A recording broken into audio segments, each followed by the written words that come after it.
Okay, as you can see, clearly, we stopped videotaping because I moved the camera. Please explain to me, anybody who knows anything about technology, why is this happening? And it starts zooming in by itself. I don't even know what it's doing. It doesn't know what it's doing.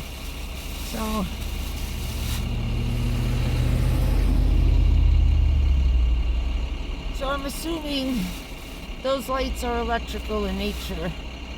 Also, you don't want this being in the starter, not inside the car. I don't want it inside the car. We need the problem to be under the engine. Because if not, all this shit in the front has got to go that way.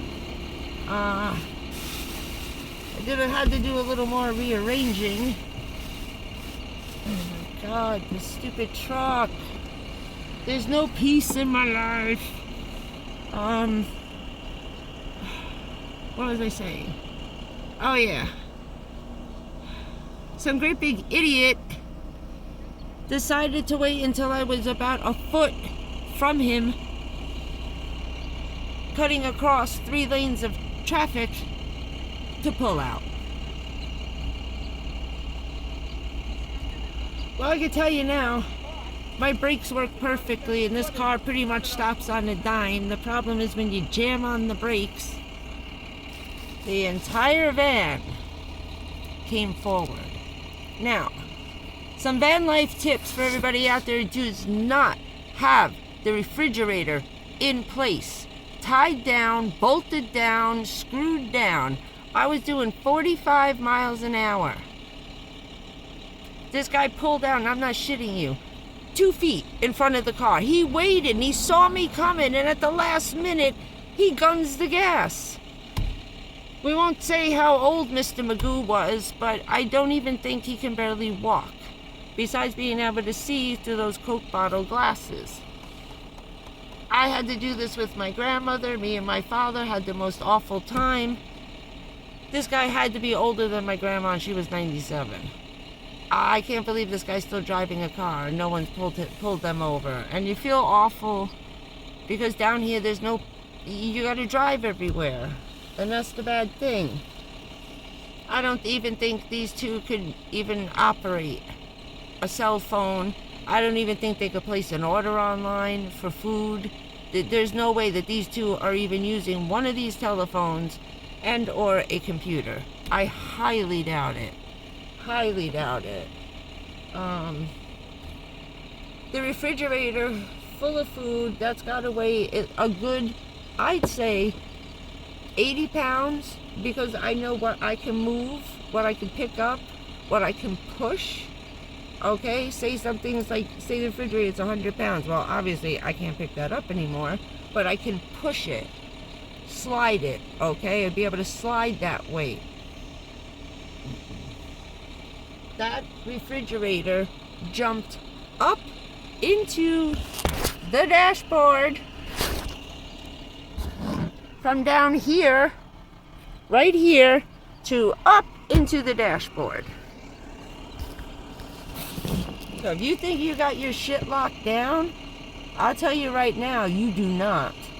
You do not. Anybody that doesn't have a refrigerator, and I'm going to show you an in-depth of my refrigerator. It's a beast, okay?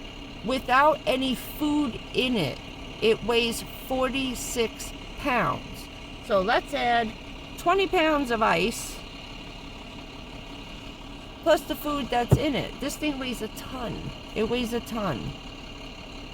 How that hopped up the slope of the glove compartment, I wouldn't have thought for a million years that thing would really slide that far.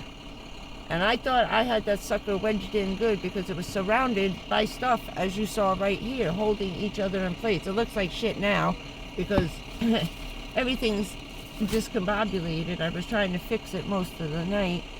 And yeah, I gotta get my ice going on here. But we're gonna have a little Arizona. I'm dying of thirst. Everybody's watching me talk shit to myself here. It's just funny.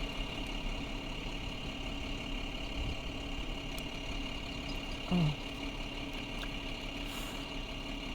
So, needless to say, I had a little high blood pressure problem yesterday. I already wanted to kill this guy. Started screaming at him. He rolled down his window. "Oh, I didn't see you." I said, "You stared at me for a good 3 minutes while I'm coming down the road with no one in front of me, and you pulled out." I said, "Your problem is you did it in front of a federal officer." "Sir, I'm a federal cop." His face went white. I'm sorry. I said, "Next time, don't blame something you did on somebody else." I said, "Whatever you do, sir, please don't ever do that again." I said, "You could have got your wife killed. Her window was open, and I would have drove as I was coming sliding with both my feet on the brakes. I was about to drive right into her passenger door, head on with this car into a Toyota Corolla. Toyota Corolla. We all know how tiny those are, and if I would have slammed 9,000 pounds into that little side door, I would have killed his wife. Her head would have been sitting on top of the hood of my car. I would have hit her so bad, it would have popped her into my windshield. So, I'm trying to let that go, and this is why I don't drive on crazy hours. And I left the park yesterday at like 3:30 in the afternoon, and I should have never did that. I shouldn't have did it. I broke my rule, and look what happened. Before that, another asshole decided to slam on his brakes because he was on the phone looking like this with his directions, and decided to slam on the brakes to decide where he was going. In the middle of 45-mile-an-hour traffic. No one's thinking. Everybody's looking at this phone, driving around, listening to Siri and the drive step-by-step directions. I've never seen more people stop in the middle of the highway. They just slam on their brakes because they get confused whether it's this light, or that parking lot. How do you stop your car in the middle of traffic where people are doing 60 miles an hour? Has everyone lost their minds? A relative of Richard's does this. To change lanes, they actually come to a complete stop in the fast lane to get into the slow lane. They don't know how to merge. Well, while driving, for some reason, they have an issue with this. We tried to teach this person because A, they're going to get themselves killed. B, someone's going to drive right into the back of their car and kill themselves on their steering wheel. But anyway, that's my enough ranting and raving over rules of the road. Sorry, I had to get it out. It's been driving me nuts for 2 days now. And I'm still trying to put the van back together. Everything from the back window, all my clothes, ended up over here on the toilet by the door where I get out. I'm not kidding you. Everything in the back landed on top of the toilet, and everything in the front of the car ended up on the dashboard. Only doing 45 miles an hour. So, van lifers, please tie your stuff down, and especially your refrigerator. Please tie those coolers down. I don't care if they're on the floor, they jump. This cooler jumped up a good 13 inches up in the air, slid up the glove compartment because it's on a nice angle, so it just rode right up, right into the dashboard, hanging off sideways. I'm lucky I didn't take out my windshield. I could have destroyed my windshield. Never mind the car, I could have destroyed the windshield. So, no more. We'll be staying until my allotted time. Oh shit, I'm going to 10 minutes. Sorry. So I gotta get my ice in, try and finish digging out the back and putting everything else in a place. I got my cooking station back by the window. It's a hassle to have everything this way and it doesn't look as pretty. So, but it's more functionally useful, and I don't like cooking inside the middle of the car. I don't like that at all. I want to be by this window, my driver's window, and my back window, the side door, okay? I keep the door open when I'm cooking and that window all the way down. So if anything goes wrong, I could throw it outside.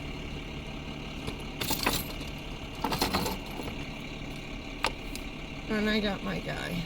I keep it right here in the front seat now. Because I'm worried about the Bernie smell. So we still don't know what that is. Hopefully next week we'll be able to find out what all that is going on. And actually what it is. Oh, I gotta listen to this all day. Oh, maybe not. What time is it? I don't know what time it is. I can't see the time when I'm filming. It's got to be close to lunchtime. So maybe he'll be gone in a little while. I don't think he's working here today. So, gonna get my ice in. Gonna relax. And then later go pick up my antibiotics. I'll come back on later with some short videos today. And so yeah, just wanted to give you a quickie update. Tomorrow morning, MRI. Let's keep our fingers crossed there's no fractures. I'm hoping to God. So that'll be that for now. And have a lovely afternoon. And there's something else I wanted to tell you. It's been a busy morning. I just had to do a lot of running around at once so I could get here to the park. So yeah, that's it. And no, that's it. I'll update you later through the day. And see you at Walgreens later on this afternoon. Have a good afternoon, girls and boys. I love you. Thank you. And have a good afternoon. I don't know what I'm talking about. My mind's going 100 miles an hour. Bear with me, okay? My hands are shaking. So, fingers crossed. See you later. Bye, guys.